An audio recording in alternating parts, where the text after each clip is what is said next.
Sur Impact, prochaines infos tout à l'heure à 8h30. Oh là là. Qu'est-ce qui t'arrive? Je dois changer de voiture, mais je sais pas quoi choisir. Essence, diesel, hybride, plug-in, électrique... Va chez Toyota Naxem. Ils sont super sympas et prendront le temps de te trouver la solution. En plus, ils peuvent aussi te proposer un financement. Mais oui. Toute la gamme est à l'essai et leurs fameuses Toyota hybrides sont vraiment efficaces. Et il y a du stock. Et les Toyota sont maintenant garantis jusqu'à 10 ans. Toyota Naxem, évidemment. À Bougne-Malmedy et à Trois-Ponts. Impact FM vous ouvre son antenne. Il est déjà 8h08. Déjà 8h08, nous sommes en direct sur Impact FM, également pour l'image sur Facebook Impact News. Ce matin, nous allons consacrer quelques minutes à l'ONG baptisée ITK. On va en parler avec Yannick Nyonzima. Bonjour Yannick. Bonjour Patrick. Bienvenue chez nous. Merci beaucoup. Alors, évidemment, je vais tout simplement vous demander de vous présenter un peu. Qui êtes-vous? Quel est votre parcours en fait? En fait, moi, je suis Yannick Nyonzima, comme vous l'avez déjà mentionné. Je suis originaire du Burundi, actuellement basé au Rwanda, aussi citoyen rwandais. Je suis un artiste, mais en même temps fondateur d'une organisation appelée ITK Youth Organization, qui est basée au Rwanda, qui est dédiée au renforcement de capacités des jeunes à travers des différentes initiatives, notamment éducation, culture, art, des sports.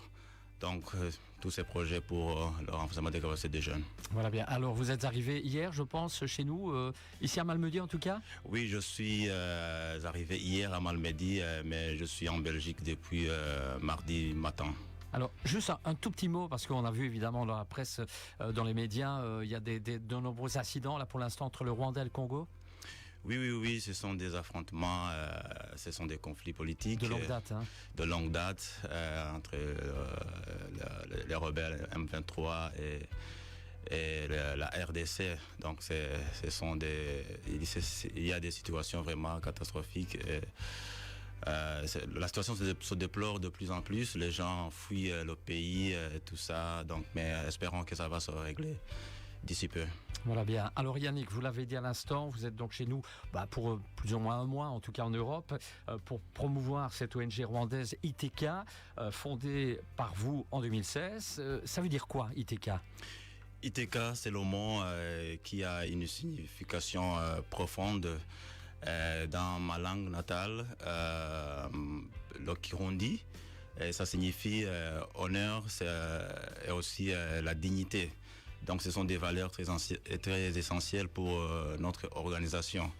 Donc, et aussi dans la langue rwandaise, ça signifie éternel ou éternellement, à perpétuité, à jamais.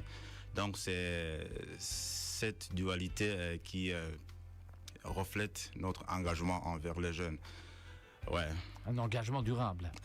Oui, engagement durable envers et surtout pour construire une société. Oui, pour construire une société pacifique. Voilà.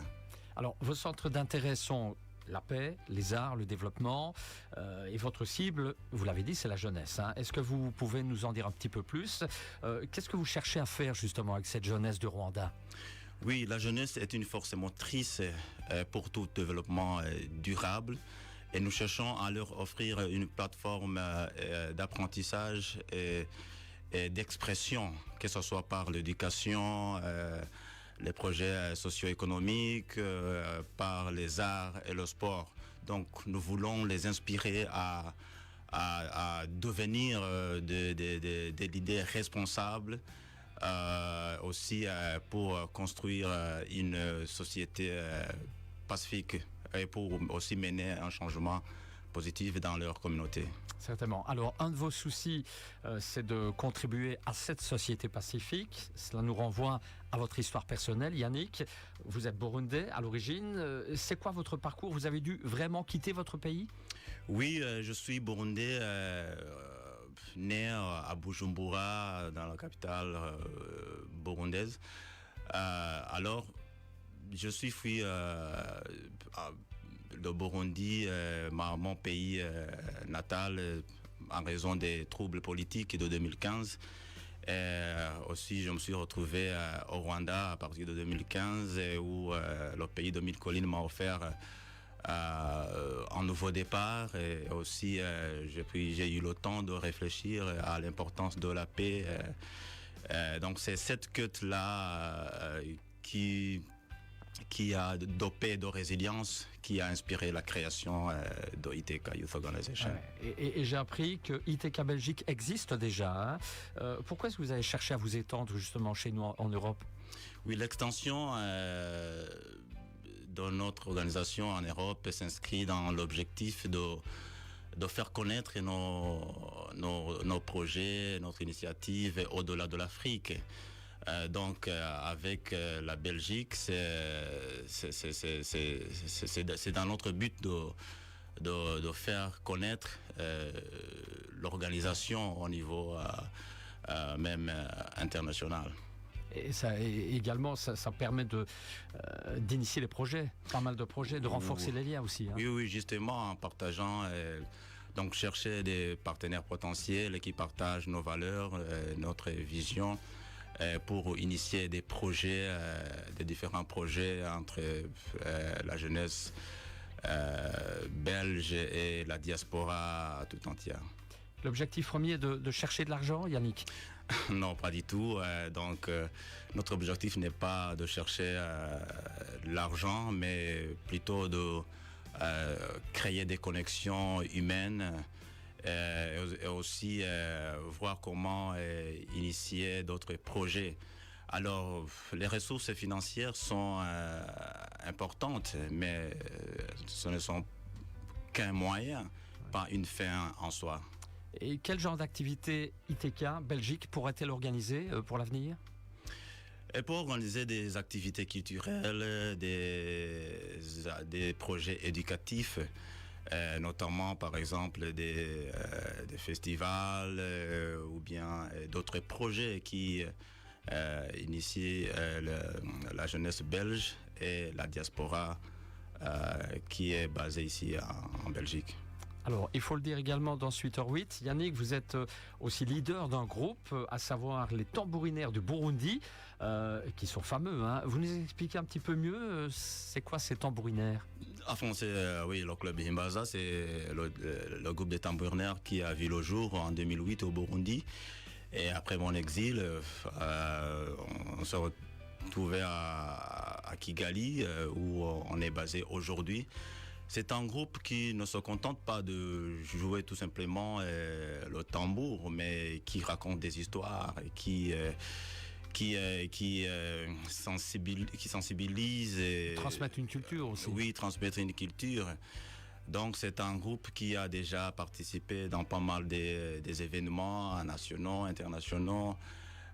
Aujourd'hui, qui est composé des Burundais et Rwandais, donc un bon symbole de l'unité diversitaire. Alors Yannick, il y a une question qu'on se pose depuis le début de ce 8h08.